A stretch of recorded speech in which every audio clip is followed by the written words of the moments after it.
Excelentíssimo senhor presidente do Supremo Tribunal Federal e do Conselho Nacional de Justiça, ministro Luiz Roberto Barroso, na pessoa de quem cumprimento os ministros dessa casa, de hoje, de sempre, e todo o Poder Judiciário.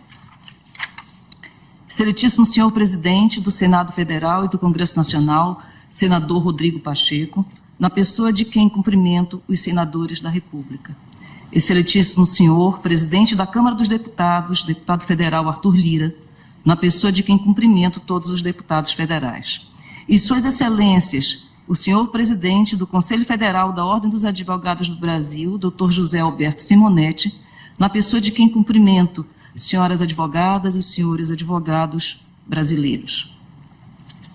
Membros do Ministério Público Brasileiro, autoridades civis e militares, representantes de entidades associativas e de classe, servidoras e servidores, profissionais da imprensa, senhoras e senhores. A Constituição da República completa seus 35 anos de regência da vida nacional em seus mais variados quadrantes, tendo vencido as intempéries e revelado notável vitalidade normativa como lei fundamental de uma sociedade plural. Na história política, institucional e social vivida desde aquele solene 5 de outubro de 1988, cumpriu-se o vaticínio do deputado Ulisses Guimarães, presidente da Assembleia Nacional Constituinte, no inolvidável discurso proferido na data de sua promulgação. É caminhando que se abrem os caminhos. Ela, a Constituição, vai caminhar e abri-los. Os caminhos são abertos pela Constituição quando a cultura democrática de um povo e o empenho dos poderes e órgãos autônomos convergem no reconhecimento do mínimo denominador comum que encontramos nos seus princípios e regras.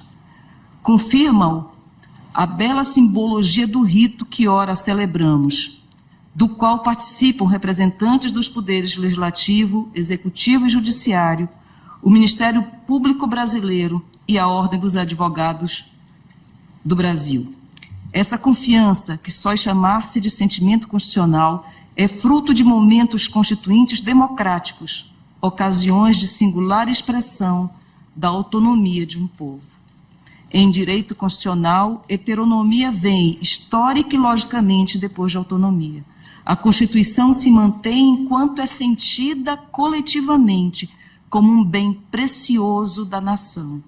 A Constituição deve ser sentida como um patrimônio normativo comum, onde estão definidos os marcos da civilidade e as vias do diálogo, ou seja, dos consensos e dissensos possíveis entre indivíduos e grupos muito diversos, mas todos igualmente aceitos e plenamente reconhecidos.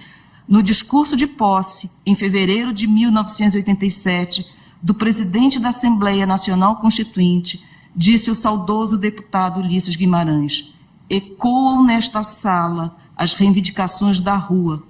A nação quer mudar, a nação deve mudar, a nação vai mudar.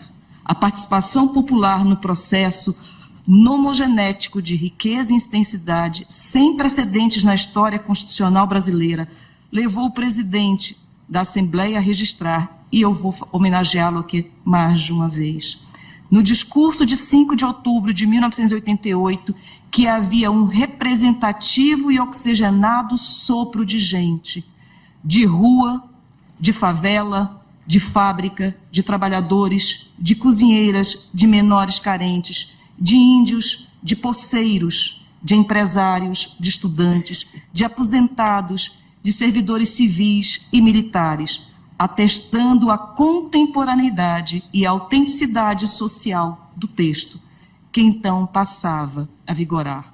Sustentado por um pacto plural e fiduciário de amplas dimensões e veicular de valores os mais elevados para a construção da almejada sociedade livre, justa e solidária.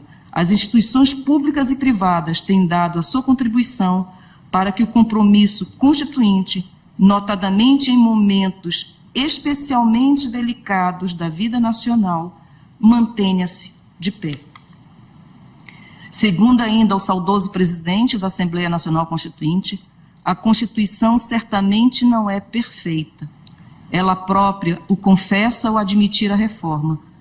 Quanto a ela, discordar, sim. Divergir, sim. Descumprir, jamais. E afrontá-la, nunca. Incluindo-se entre aquelas denominadas Constituições Democráticas, a Constituição da República Federativa do Brasil, de 1988, compartilha marcas que a qualificam dentre aquelas da família do pós-guerra. É Constituição garantia, é Constituição direcionamento.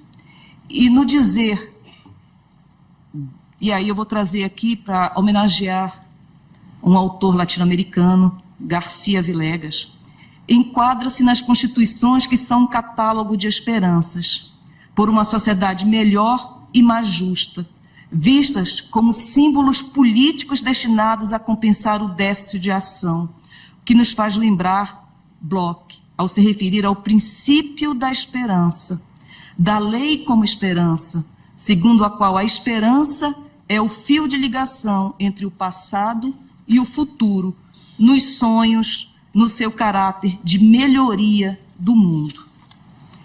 E é também Constituição sem soberano. Todas as instituições aqui representadas são partícipes, dentro de suas competências, na obra coletiva de sustentar a força normativa da Constituição. Compete ao Ministério Público, por decisão da Assembleia Nacional Constituinte, as destacadas e expressivas incumbências de defesa da ordem jurídica, do regime democrático e dos interesses sociais individuais indisponíveis. O Ministério Público desempenha essas elevadas funções, inclinando-se para servir as cidadãs e cidadãos desse grande país, procurando ouvi-los, procurando o diálogo no que concerne a seus legítimos interesses e direitos, às suas queixas e demandas de justiça. Nada mais democrático e constitucional que o diálogo. Senhoras, senhores, escutar é o primeiro mandamento do salutar diálogo, que deve marcar as relações de integração e cooperação entre todas as instituições estatais, bem como entre essas e a sociedade civil. Há 35 anos a nação se enchia de grandes esperanças ao ouvir do deputado Ulisses Guimarães que a Constituição da República pretendia ser a voz, a letra, a vontade política da sociedade rumo à mudança. Porque essas esperanças não podem ser adiadas. O Ministério Público deseja que essa celebração sirva ao renovar dos nossos juramentos e compromissos em relação à Constituição, que todos, respeitadas as esferas de atuação que a Constituição reservou a cada instituição estatal e certos de que estamos solidariamente vinculados na construção de uma obra coletiva exigente do somatório de forças, façamos avançar esse grande projeto constitucional.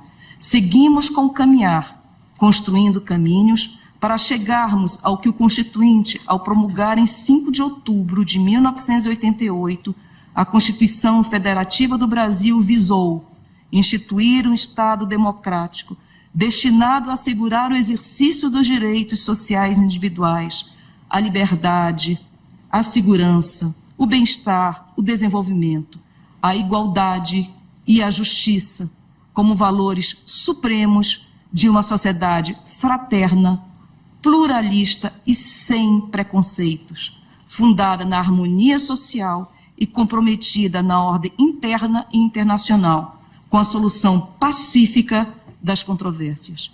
Que seja sempre esse o compromisso desta Suprema Corte, a cujo lado continuará firme a Procuradoria-Geral da República, dando a sua contribuição para a obra de interpretação e aplicação da Constituição da República Federativa do Brasil, de 5 de outubro de 1988. Muito obrigada.